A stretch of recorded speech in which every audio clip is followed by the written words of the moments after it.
मित्रांनो, आपल्याकडे सरकारला मायबाप सरकार असं म्हणायची एक पद्धत आहे.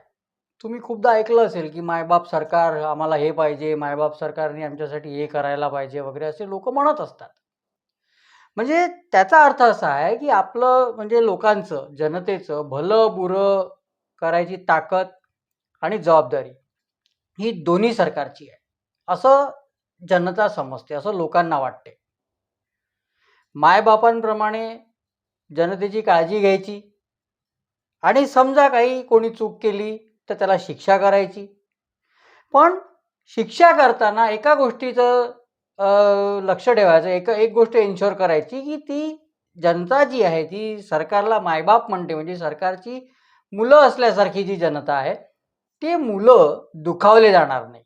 अशी काळजी जे घेतात, मुलं दुखावले जाणार नाही, मुलांची सगळी काळजी घेतली जाईल, मुलांना चुकीला शिक्षा पण केली जाईल, पण त्याच वेळेस मुलं दुखावली पण जाणार नाही. अशी काळजी जे घेतात त्यांना सरकार म्हटलं जातं. आता तुम्ही म्हणाल, की या सगळ्याचा आज काय संबंध? मी हे काहून सांगून राहिलो? अचानक मी ज्ञान काहून वाटून राहिलो?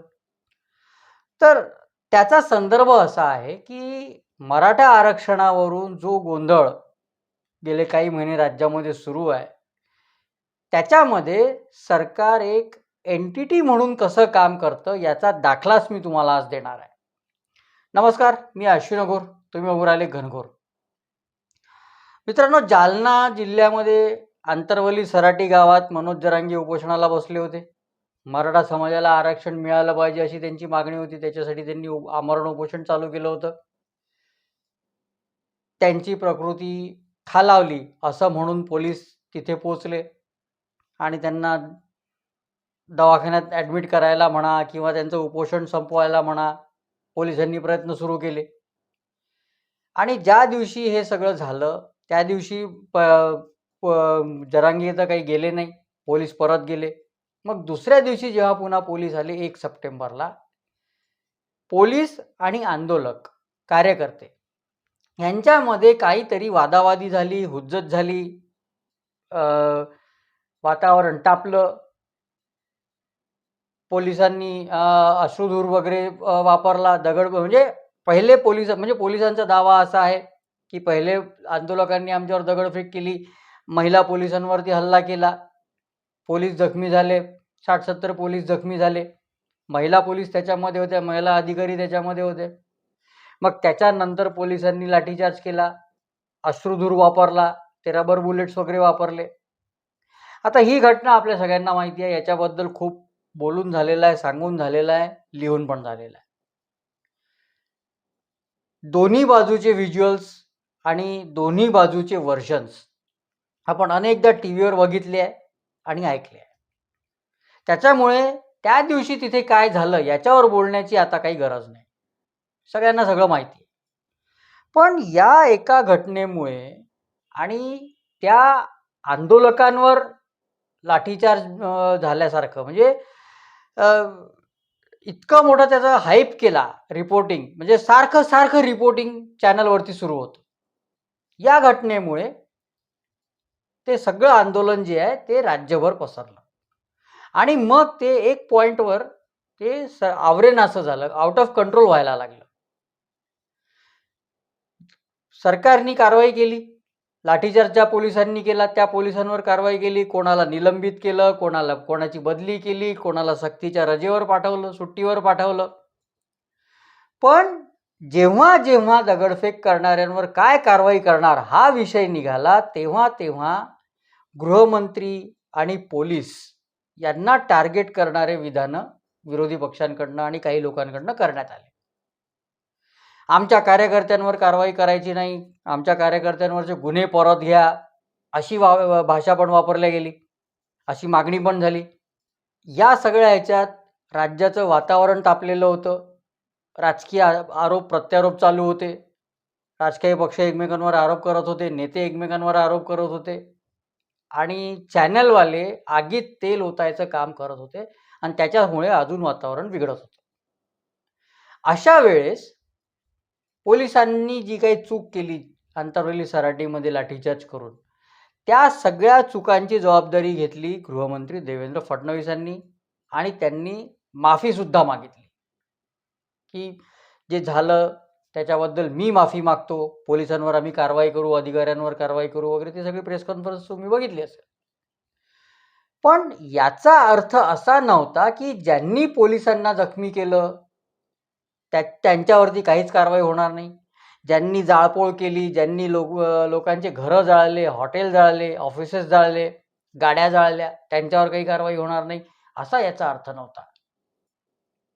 त्या काळामध्ये सगळ्यांनी याच्यामध्ये हात धुवून घेतले.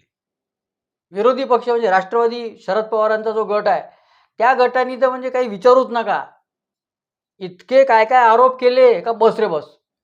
अनिल देशमुख जे गृहमंत्री होते महाराष्ट्राचे, त्यांनी असा दावा केला म्हणजे हा पहिले एक कोणीतरी पिल्लू दिलं सोडून की मंत्रालयातनं आदेश आले त्याच्यामुळे जालन्यामध्ये पोलिसांनी लाठीचार्ज केला, मग सगळे फडणवीसांना टार्गेट करायला लागले. अनिल देशमुख जे गृहमंत्री होते त्यांनी असा दावा केला की मला गृह मंत्रालयातल्या अधिकाऱ्यांनी सांगितलं की इथनं फोन गेले, इथनं आदेश गेले म्हणून तिथे लाठीचार्ज झाला. सुप्रिया सुळे पण मग त्याच्यावरती बोलायला लागल्या, देवेंद्र फडणवीसांना जमत नसेल तर राजीनामा देऊन टाका, हे करा ते करा, अकार्यक्षम गृहमंत्री वगैरे. म्हणजे याच्यावरती पण मी व्हिडिओ करून झालेला आहे ऑलरेडी. जो गृहमंत्री तुमच्या पक्षाचा स्वतः अकार्यक्षम होता, जो स्वतः काही निर्णय घेत नव्हता, दुसरे सांगतील तसं वागत होता, तो आज हे सांगणार. त्यांना एवढंही माहीत नाही की लाठीचार्जचे आदेश कोण देतं. जाऊ द्या, तो विषय वेगळा आहे, त्याच्यावरती बोलून झालेला आहे. पण या सगळ्या विषयावरती, या सगळ्या लाठीचार्जच्या घटनेवरती बोलताना शरद पवारांनी हाईटच केली, फडणवीसांची जात काढली. गृहमंत्रालयात बसलेले लोक विशिष्ट जातीचे आणि यांच्याबद्दल सर्वसामान्य लोकांबद्दल त्यांच्या मनात वेगळे विचार आहेत, त्याच्यातून हे सगळे असे आदेश निघतात आणि अशी कारवाई होते वगैरे. काही गरज नसताना शरद पवारांनी जातीचा विषय तिथे आणला. पण पुढे काय झालं, RTI केला एका व्यक्तीने, माहिती मागितली की ह्याचे आदेश कोणी दिले त्याची माहिती द्या. त्याचं उत्तर असं मिळालं की हे आदेश मंत्रालयातनं दिले नाही, हे आदेश गृहमंत्र्यांनी दिले नाही.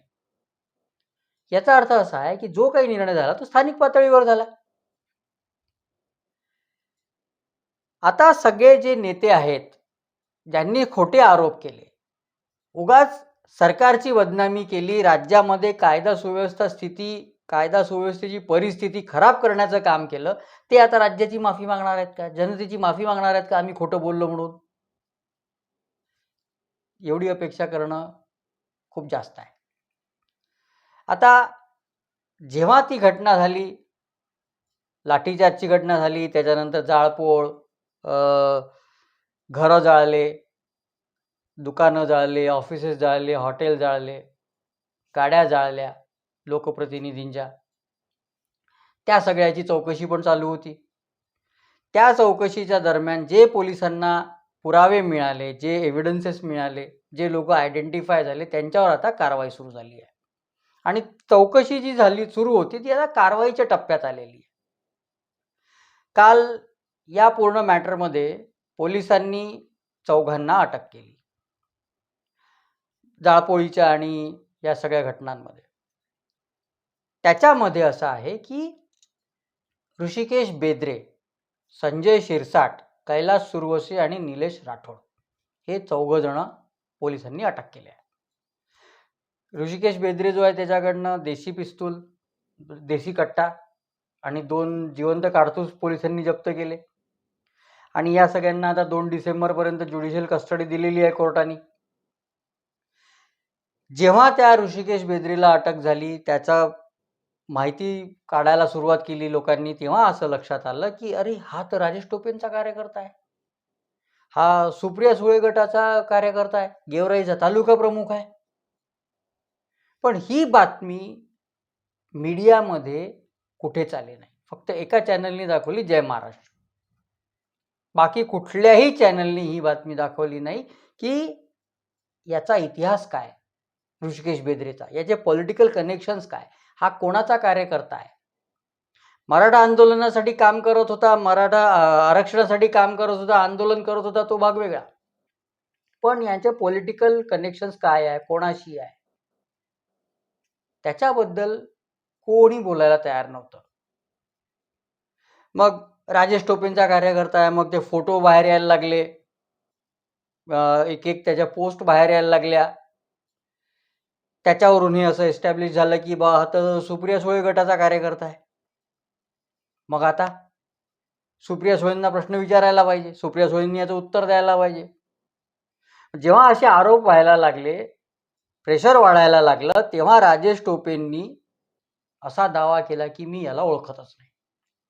त्यांनी ट्विटरवरती एक पोस्ट टाकली की तो कोण आहे, कैलास बेद्रे वगैरे जो कोणी आहे त्याला मी ओळखत नाही, पर्सनली मी त्याला काही ओळखत नाही. त्याच्यासोबत जो माझा फोटो लोक फिरवून राहिले सोशल मीडियावर, तो असाच म्हणजे जेव्हा पवारसाहेब आंतरवाली सराटीला आले होते तेव्हा लोक गर्दी केली होती साहेबांना बघायला, साहेबांना भेटायला, साहेबांसोबत फोटो काढायला. त्याच्यात कोणीतरी गर्दीत घुसला आणि याचा फोटो काढला आणि तो आमच्यासोबत फोटो आला आणि तोच लोक फिरवून राहिले.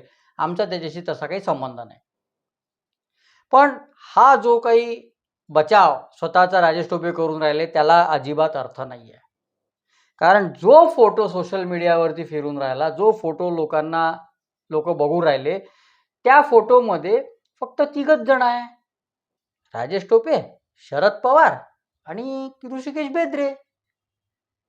तो फोटो ना आंतरवली सराटीच्या आंदोलनाच्या तिथला आहे, म्हणजे जिथे मनोज जरांगे उपोषणाला बसले होते तिथला तो फोटो नाही आहे, त्याच्यामध्ये गर्दी नाही आहे आणि त्याच्यामध्ये फक्त 3च जण आहे, राजेश टोपे, शरद पवार आणि ऋषिकेश बेद्रे.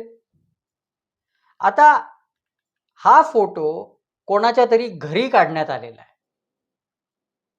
शरद पवार एका खुर्चीवर बसलेले आहे आणि त्यांच्या दोन्ही एका बाजूला राजेश टोपे उभे आहेत, एका बाजूला ऋषिकेश बेद्रे उभे आहेत. बेद्रे यांचं जेव्हा मी फेसबुक अकाउंट पेज बघितलं, त्यांचे जे काही पॉलिटिकल कनेक्शन्स आहेत ते सगळे फोटो त्याच्यावरती आहेत. एका पोस्टमध्ये तर त्यांनी अजित पवारांनाही खूप शिव्या दिलेल्या आहेत.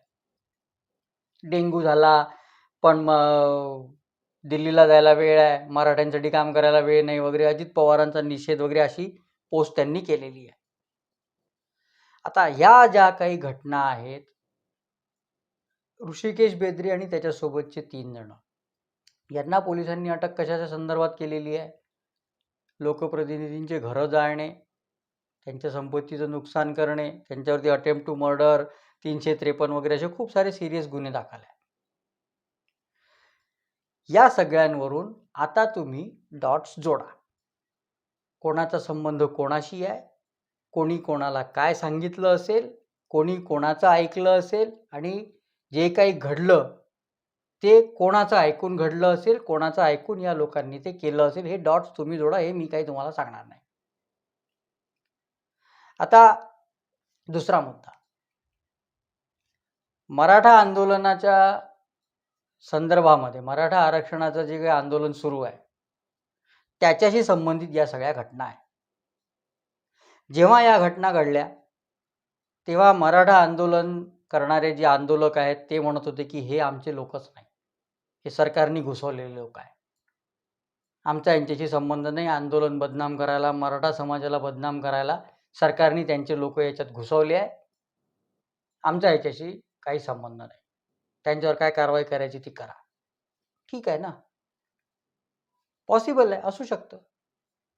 मग आता जेव्हा त्यांच्यावर कारवाई होऊन राहिली, जेव्हा ते अटक झाले, मग आता ही मागणी काऊन की त्यांना सोडा, त्यांच्यावरचे गुन्हे मागे घ्या, हे आमचे कार्यकर्ते आहे, त्यांच्यावर गुन्हे दाखल करू नका. सरकारने कालच जवळजवळ 650 आंदोलकांवरचे गुन्हे मागे घेतलेले आहे. म्हणजे आंदोलनात जे गुन्हे लागतात, किरकोळ रस्ता रोको केला, अमुक केलं, तमुक केलं, घोषणाबाजी केली, त्याचे जे गुन्हे लागतात ते मागे घेता येतात, ते मागे घेतलेही आहे सरकारने. पण फौजदारी गुन्ह्यांचं काय? जर तुम्ही एखाद्या माणसाचं घर जाळाल, त्या घरात लोक राहतात, बायका, मुलं, लहान मुलं, माणसं, ते घरात असताना तुम्ही घराला आग लावता, हा अटेम्प्ट टू मर्डर नाही आहे का? जीवानिशी मारण्याचा प्रयत्न नाही आहे का? हा सिरियस गुन्हा नाही आहे का? हे सिरियस गुन्हे कसे काय मागे घेता येऊ शकतील? सरकारी कर्मचाऱ्यांवर, महिला पोलिसांवर दगडफेक झाली, ते जखमी झाले, तरी गुन्हे नाही दाखल करायचे. कोणाची घरं जाळले, दुकानं जाळले, बसेसची तोडफोड केली, एवढे गंभीर गुन्हे केले तर मग काय सोडून द्यायचं जे लोक हे गुन्हे करतात त्यांना? आंदोलन कशासाठी सुरू आहे? आरक्षणासाठी. आरक्षण कशाला पाहिजे? सरकारी नोकरी मिळाली पाहिजे म्हणून. आता जे लोक आंदोलन करू राहिले, जे तरुण आंदोलन करू राहिले, त्या तरुणांना राष्ट्रीय संपत्ती काय असते आणि सरकारी नोकरीत काय जबाबदाऱ्या येतात आपल्यावर हे समजत नाही का? याची कल्पना नसेल का? उद्या समजा यांच्यापैकी कोणीतरी MPSC पास करून झाला पोलीस अधिकारी, UPSC पास करून झाला पोलीस अधिकारी, तर अशीच कारवाई तो करेल ना जर त्याच्या एरियात अशी एखादी घटना घडली तर. आणि समजा कारवाई नाही केली तर सगळ्या आंदोलकांमध्ये एक चुकीचा संदेश जाईल. कुठलंही आंदोलन याच्या पुढे जे होईल त्याच्यासाठी असा एक संदेश केला जाईल की आपण काही केलं तरी चालते, सरकार आपल्यावरती गुन्हे दाखल करणार नाही, वाटेल ते करा. आणि असं जर वाटायला लागलं तर ते अत्यंत चुकीचं आहे. समाजासाठी ते खूप घातक असेल. मायबाप सरकारची भूमिका तिथेच महत्त्वाची ठरते आणि सध्या सरकार तेच करू राहिलं. पण असे जे काही संवेदनशील विषय असतात त्या विषयामध्ये सरकारी यंत्रणा कशी काम करते ते जर का समजून घ्यायचं असेल तर आपल्याला थोडं मागे जायला पाहिजे.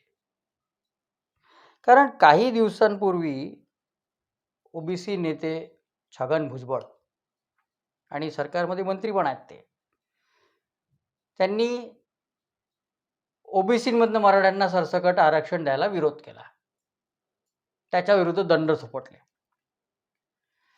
जी अस्वस्थता, जी कुजबूज OBC समाजात होती त्या सगळ्याला भुजबळांनी हवा दिली. आणि ते करत असताना ते भाषण देत असताना छगन भुजबळ असं म्हणाले की संख्याबळावरती मराठ्यांची दादागिरी चालणार नाही. हे स्टेटमेंट छगन भुजबळांचं आहे, माझं नाही आहे. आता संख्याबळच पाहिजे असेल तर भारतात आणि महाराष्ट्रात दोन्ही ठिकाणी जसं बघायला गेलं तर OBCची संख्या जास्तच भरणार आहे. पण मुद्दा तो नाही आहे.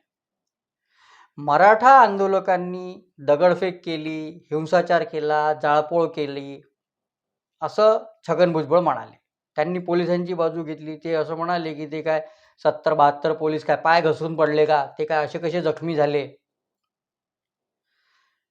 आणि ज्या लोकांनी हे सगळं केलं त्यांच्यावरती कारवाई करायची मागणी पण केली छगन भुजबळांनी. त्यांच्या पाठोपाठ दीपक केसरकर जे आणखीन एक मंत्री आहे सरकारमध्ये, त्यांनी जालन्याचे जे SP होते तुषार दोशी त्यांची बदली रद्द करा म्हणून मागणी केली आणि ती बदली रद्द पण झाली. आता समाजाच्या सगळ्या घटकांना सोबत घेऊन त्यांची गाऱ्हाणी ऐकून सरकार काम करत असतं आणि सरकारचं कामच आहे सगळ्यांचं ऐकून घ्यायचं, सगळ्यांना सोबत घेऊन चालायचं. पण त्याच वेळेस कोणी शासन व्यवस्थेला किंवा सरकारला गृहीत धरू शकणार नाही. जर का कोणी चुकीच्या गोष्टी केल्या तर त्याची शिक्षा होते आणि हे सगळे जे चुकीचे कामं होऊन राहिले त्यांना आळा घालणं हे सरकारचं काम आहे. राज्य सरकारने ते गेल्या काही दिवसामध्ये अत्यंत चतुराईने आणि संयमाने केलेलं आहे. आता या सगळ्या घटना समोर आल्या त्याच्यानंतर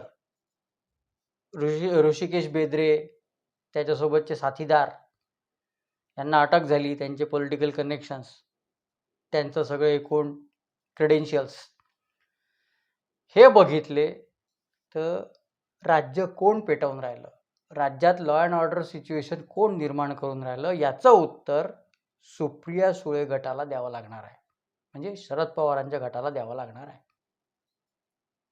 मित्रांनो, आता इथेच थांबतो. हा व्हिडिओ तुम्हाला आवडला असेल तर लाईक करा, मित्रपरिचयासोबत शेअर करा आणि घनघोर चॅनलला जास्तीत जास्त सबस्क्राईब करा. धन्यवाद.